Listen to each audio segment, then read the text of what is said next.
Assalamualaikum warahmatullahi wabarakatuh. Halo teman-teman, bertemu lagi denganku, Anis Fitria. Nah, di video kali ini kita akan membahas tentang perlawanan terhadap kolonialisme dan imperialisme. Tujuan pembelajaran kali ini yaitu mendeskripsikan dan menganalisis tentang perjuangan rakyat Indonesia di berbagai daerah dalam menentang kolonialisme dan imperialisme Barat. Perlawanan rakyat di Indonesia sebelum tahun 1800. Yang pertama yaitu perlawanan Sultan Babunglo Ternate terhadap Portugis, kemudian perlawanan Sultan Agung Mataram, kemudian perlawanan rakyat Banten terhadap VOC, kemudian yang terakhir perlawanan rakyat Makassar terhadap VOC tahun 1654 sampai 1655. Perlawanan Sultan Babunglo Ternate terhadap Portugis. Kedatangan bangsa Portugis di Ternate pada tahun 1512 berusaha memonopoli perdagangan. Hal tersebut menimbulkan kebencian bangsa Ternate.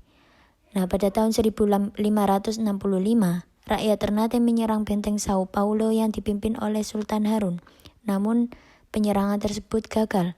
Setelah itu perlawanan dilanjutkan, dan Sultan Babunglo berhasil menguasai Sao Paulo dan Portugis diusir dari Ternate. Perlawanan Sultan Agung Mataram. Sultan Agung mengirim kerajaan Mataram untuk menyerang Belanda di Batavia pada tahun 1628 yang merupakan serangan pertama. Namun serangan tersebut gagal karena kehabisan perbekalan.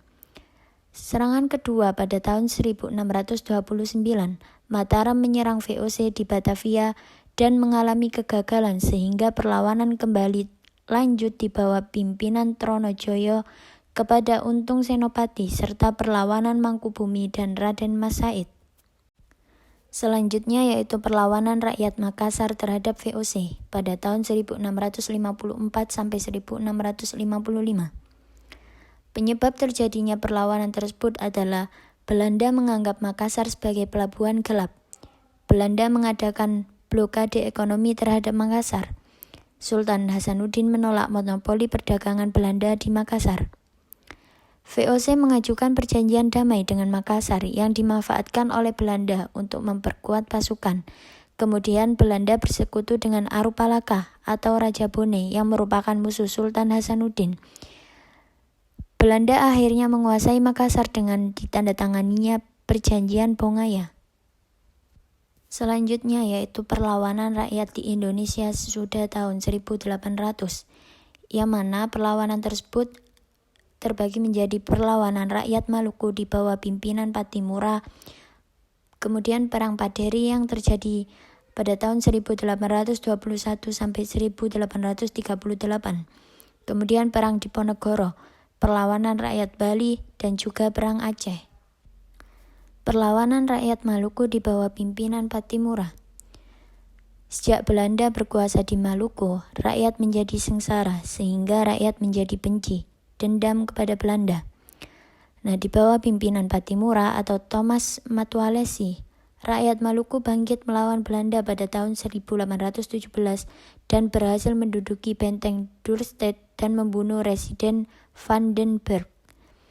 Belanda kemudian meminta bantuan kepada Batavia, sehingga perlawanan Patimura dapat dipatahkan.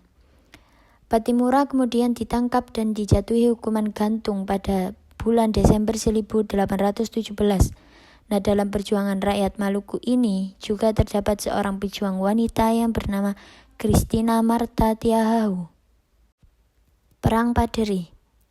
Pada mulanya, Perang Paderi merupakan perang antara kaum adat dan kaum ulama yang disebabkan oleh terdapat perbedaan pendapat kaum ulama dan kaum adat. Kaum ulama menghendaki pelaksanaan ajaran agama Islam berdasarkan hadis. Kemudian kaum ulama ingin memberantas kebiasaan buruk yang biasa dilakukan oleh kaum adat, seperti kebiasaan berjudi, menyambung ayam, dan juga mabuk. Karena terdesak, kaum adat meminta bantuan kepada Belanda, tetapi kemudian adat sadar bahwa Belanda ingin menguasai Sumatera Barat. Kemudian kaum adat bersatu dengan kaum Paderi untuk menghadapi Belanda. Karena terdesak, Belanda mengirim bantuan dari Pulau Jawa yang diperkuat oleh pasukan Sentot Alibasa Prawirodirjo. Sentot Alibasa Prawirodirjo ditangkap dan dibuang ke Cianjur karena berpihak kepada kaum Paderi. Dengan siasat benteng Stilsil, Belanda mengepung dan menangkap Imam Bonjol, kemudian dibuang ke Cianjur, lalu dipindahkan ke Manado hingga wafat pada tahun 1964. Selanjutnya yaitu Perang Diponegoro yang terjadi pada tahun 1825 sampai 1830.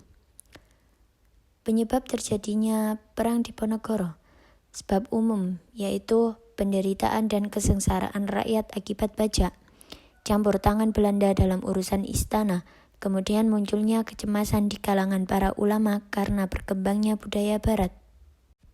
Adapun sebab khusus terjadinya Perang Diponegoro, yaitu Belanda membuat jalan di Tegalrejo yang melewati makam leluhur Diponegoro tanpa meminta izin terlebih dahulu. Dalam perang ini, Diponegoro menggunakan siasat gerilya yang didukung oleh kaum bangsawan dan ulama seperti bupati, antara lain Kiai Mojo dan Sentot Alibasa, memisahkan diri. Lemahnya pasukan Diponegoro menerima tawaran Belanda untuk berunding di Magelang. Nah, dalam perundingan ini, pihak Belanda diwakili oleh Jenderal de Kock, namun perundingan mengalami kegagalan. Dan Diponegoro ditangkap dan dibawa ke Batavia. Selanjutnya dipindahkan ke Manado, kemudian dipindahkan lagi ke Makassar, dan meninggal di benteng Rotterdam tanggal 8 Januari 1855. Perlawanan rakyat Bali. Sebab umum terjadinya perlawanan rakyat Bali yaitu adanya hak tawan karang, yaitu suatu ketentuan bahwa setiap kapal yang terdampar di perairan Bali menjadi milik Raja Bali. Kemudian sebab khusus terjadinya perlawanan rakyat Bali yaitu menyangkut tuntutan Belanda yang ditolak Raja Bali yang berisikan hak tawan karang dihapuskan. Kemudian Raja harus memberi perlindungan terhadap pedagang-pedagang Belanda di Bali. Kemudian Belanda minta diizinkan mengibarkan bendera di Bali. Perlawanan rakyat Bali dipimpin oleh Pati Gusti Ketut Jelantik dari kerajaan Buleleng yang didukung kerajaan-kerajaan lain di Bali. Dalam pertempuran melawan Belanda, rakyat Bali mengorbankan perang puputan dengan pusat pertahanan di Benteng Jagaraga. Karena persenjataan Belanda lengkap, akhirnya Bali berhasil dikuasai Belanda. Selanjutnya yaitu Perang Aceh yang terjadi pada tahun 1873 sampai 1904. Perlawanan Aceh dipimpin oleh para bangsawan dan para tokoh ulama seperti Teuku Umar, Teuku Jititiro, Panglima Polem, Cut Nyadin, dan Cut Mutia. Penyebab terjadinya Perang Aceh ini yaitu karena Belanda melanggar perjanjian Traktat London yang terjadi pada tahun 1824. Perjanjian tersebut berisi bahwa Inggris dan Belanda tidak boleh mengganggu kemerdekaan Aceh. Untuk menguasai Aceh, Belanda menggunakan cara konsentrasi Stilsil dan mendatangkan ahli agama Islam, yaitu Snoe Burgionye. Nah, cara tersebut dapat mempersempit pasukan Aceh, sehingga Aceh akhirnya dapat dikuasai oleh Belanda. Kemudian raja-raja di daerah yang berhasil dikuasai diikat dengan plakat pendek. Sekian pembahasan materi pada video kali ini. Terima kasih atas perhatiannya. Sampai jumpa lagi. See you next video. Wassalamualaikum warahmatullahi wabarakatuh.